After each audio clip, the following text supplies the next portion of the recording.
Hi hello అండి అందరికీ నమస్కారం అండి ఫ్రెండ్స్. మన వీడియోలోనే టాపిక్ వచ్చేసి మన పేరు మీద అంటే మీ పేరు మీద ఎన్ని సిమ్ కార్డులు ఉన్నాయి, ఏంటి, ఎలా తెలుసుకోవాలి అనే వివరాలు మన వీడియోలో తెలుసుకుందామండి. వీడియో పూర్తి వరకు చూడండి ఫ్రెండ్స్, అప్పుడే మనకి పూర్తి సమాచారం అయితే తెలుస్తుంది. ఇక లేట్ చేయకుండా టాపిక్లోకి వెళ్ళిపోదాము. ఇక కేంద్ర ప్రభుత్వం సిమ్ కార్డు నిబంధనల్లో కీలక మార్పులు చేసింది. గరిష్ట పరిమితులు విధిస్తూ నిర్ణయం తీసుకుంది. ఇక నుంచి ఒక వ్యక్తి 9 సిమ్ముల కంటే ఎక్కువ పొందలేరు. అంతకంటే ఎక్కువ సిమ్ములు కావాలంటే టెలికాం కంపెనీలు జారీ చేయవు. ఈ మేరకు కేంద్ర ప్రభుత్వం ఆగస్టు 24 నుంచి ఈ రూల్స్ అమలు చేయనుంది. అయితే ఇప్పటికే మీరు 9 సిమ్ కార్డులు మీ పేరుపై కలిగి ఉంటే 24వ తేదీ నుంచి కొత్త సిమ్ములు పొందలేరు. ఇక జమ్మూ కాశ్మీర్, అస్సాం, ఈశాన్య రాష్ట్రాల్లో ఒక వ్యక్తి 6 సిమ్ కార్డులను గరిష్టంగా పొందవచ్చు.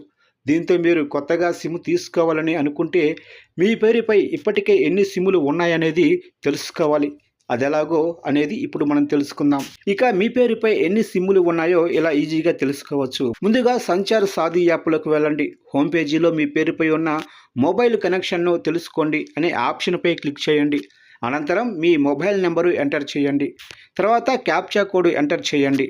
అలాగనే మీ మొబైల్ నెంబర్కు వచ్చే ఓటీపీని నమోదు చేయండి. మీ పేరుపై ఉండే మొబైల్ కనెక్షన్ను చూడటానికి లాగిన్ అవ్వండి.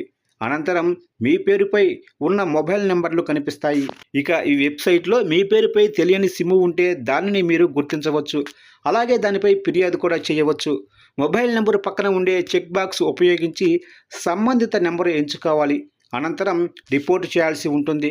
కనెక్షన్ కోసం అవసరమైన ప్రక్రియను పూర్తి చేసి డిస్కనెక్ట్ చేయాలి.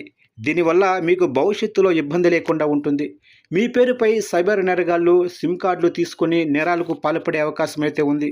అప్పుడు మీరే నేరం చేసినట్లు అవుతుంది. అందుకే మీ పేరుపై ఎన్ని సిమ్ కార్డులు ఉన్నాయనేది ఖచ్చితంగా చెక్ చేసుకోవాలి. ఇక కేంద్రం కొత్త రూల్స్ ఎందుకు తెచ్చిందంటే మొబైల్ కనెక్షన్లలో దుర్వినియోగాన్ని అరికట్టడంతో పాటు మీ పేరుపై నమోదైన సిమ్ కార్డును సులభంగా గుర్తించేలా చేయటంలో భాగంగా కేంద్ర ప్రభుత్వం ఈ రూల్స్ తీసుకొచ్చింది.